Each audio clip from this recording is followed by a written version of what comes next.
Bonjour les amis, aujourd'hui composition 132 sur l'influence, 13 août 2026. Donc dans le rapport de genre, hein, le féminin va plutôt avoir une capacité en fait à résister aux influences d'autrui, et le masculin au contraire va développer son influence pour faire passer ses décisions, hein. C'est aussi tout l'enjeu de la phase de séduction dans un couple. Donc on va revenir, on va détailler un peu tout ça. C'est une capacité, donc l'influence, on va revenir à la définition, c'est la capacité donc de changer le comportement d'autrui pour un bien ou pour un mal, c'est quelque chose de neutre.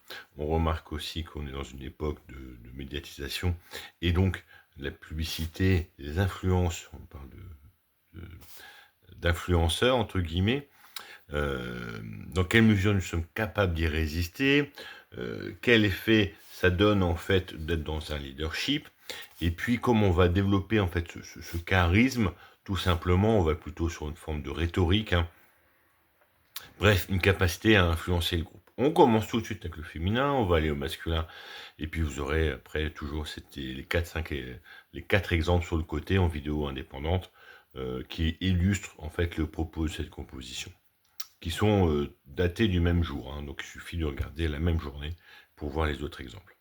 Alors on commence tout de suite avec le féminin. C'est d'abord une capacité à se placer par rapport à une position. Qu'est-ce que je pense du service militaire? C'est pas l'idée de est-ce que c'est utile pour la société ou qu'est-ce que ça apporte aux autres. Non, moi, là-dedans, qu'est-ce que je serais? Donc avec toutes mes capacités, bon, ben, comment je serais? Bon, c'est plutôt le principe du féminin. Bon, comment on vivrait cette manière-là. Alors ensuite, il y a les degrés de pression qui vont être mesurés. On peut voir évidemment dans cet exemple que les degrés de pression ne sont pas les mêmes si c'est un ordre martial avec une autorité qui est agressive. C'est pas les mêmes si c'est une mobilisation générale ou si tout le monde doit y contribuer et donc forcément on devra y mettre. C'est pas le même non plus si on est sous les bombardements ennemis et que l'on voit nos proches ou des gens que l'on connaît mourir sous des bombardements de cause de la guerre. Enfin, c'est pas la même comme aujourd'hui, quand on voit la guerre sur le journal télévisé ou par médias interposés, c'est quelque chose d'assez loin. On voit des gens que l'on ne connaît pas qui souffrent avec des conditions qui sont relativement euh, très difficiles à appréhender à travers un écran. Et donc tous ces niveaux de pression sont assez différents. On va pouvoir jauger en fait les différents niveaux de pression.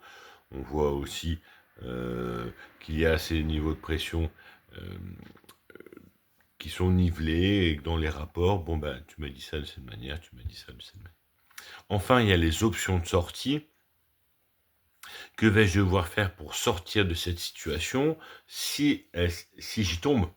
Est-ce un coût financier? Est-ce un coût personnel? C'est le fameux faire du charme au policier qui arrête euh, une automobiliste. Est-ce plus compliqué? Devrais-je m'y atteler sur plusieurs années? Donc, c'est la maîtrise de nouvelles compétences, c'est le développement de certains réseaux, ou se trouver dans une autre situation. On voit donc ici donc 3 temps de la résistance. Tout d'abord, qu'est-ce que moi je me trouve euh, dans cela? Bon, par exemple, moi, sur mon développement durable, je peux me dire que je fais une forme de résistance par rapport au matérialisme. Quelle position j'ai par rapport à ça? Le matérialisme, c'est un confort. Il doit s'appuyer sur une éthique ou un aspect spirituel. Quel degré en fait de pression j'ai? Je trouve que on a quand même une énorme pression à la consommation à travers la publicité, à travers les effets de mode, à travers les pressions sociales, notamment la condition des vacances pour moi, qui est un peu écrasante. On est obligé de d'avoir des vacances et loin et cher pour pouvoir être reconnu, sinon ça n'a pas de valeur.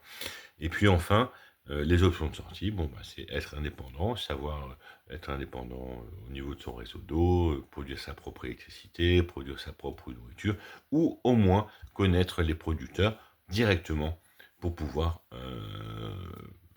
interagir avec eux.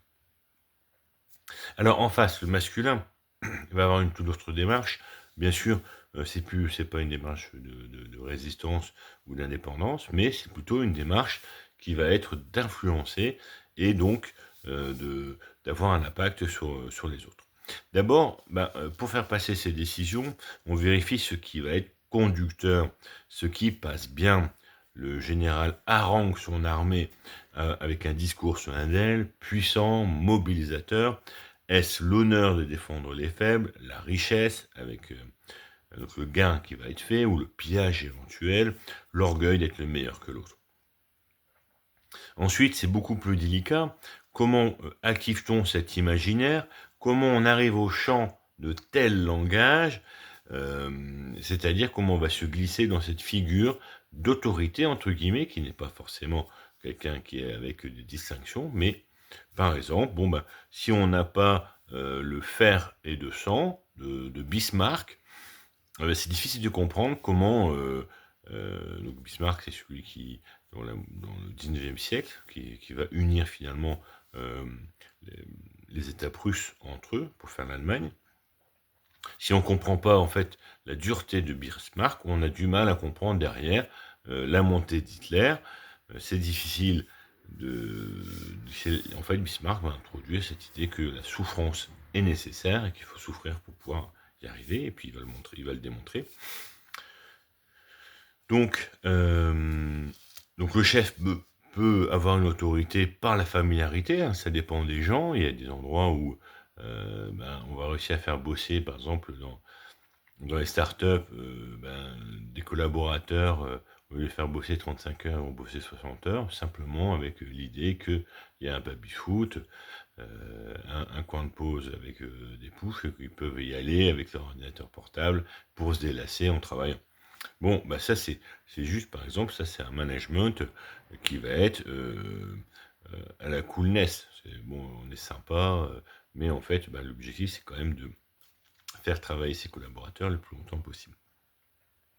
Donc ça peut être aussi une autorité par l'exemplarité, ça peut être une autorité par le rêve, et si tu devenais riche, hein, ça on entend facilement aussi sur les réseaux, ou à la publicité, hein, ce rêve de richesse, et si vous êtes reconnu comme riche avec cette nouvelle voiture, avec ces nouveaux habits. Enfin, quand le champ d'influence est conductif, quand on a pris la bonne place, où on a activé le bon statut, c'est l'histoire de la blouse blanche qui fait autorité, il faut juste après transmettre l'ordre de mission. Tu feras ça comme ça. Le cacao Nesquik rend les enfants heureux.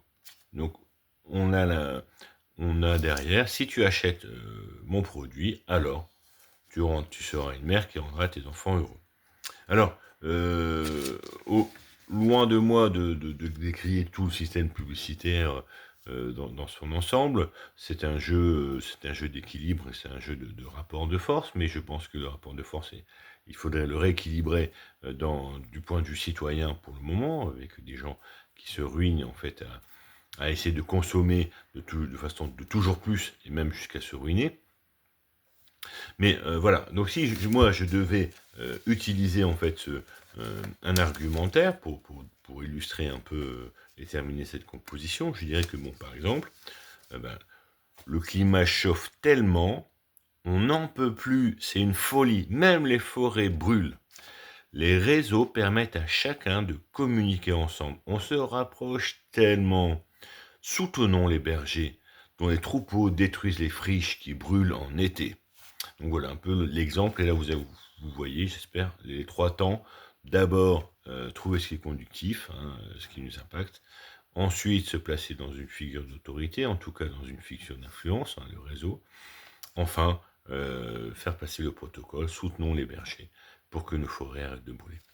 Voilà, je vous remercie beaucoup pour votre attention. Maintenant, vous pouvez voir un peu comment vous pouvez gérer l'influence, plus ou moins. Et puis, mon pari, c'est que en étant plus éclairé, on sera plus libre et donc plus responsable pour un monde meilleur. Merci beaucoup, à bientôt, au revoir.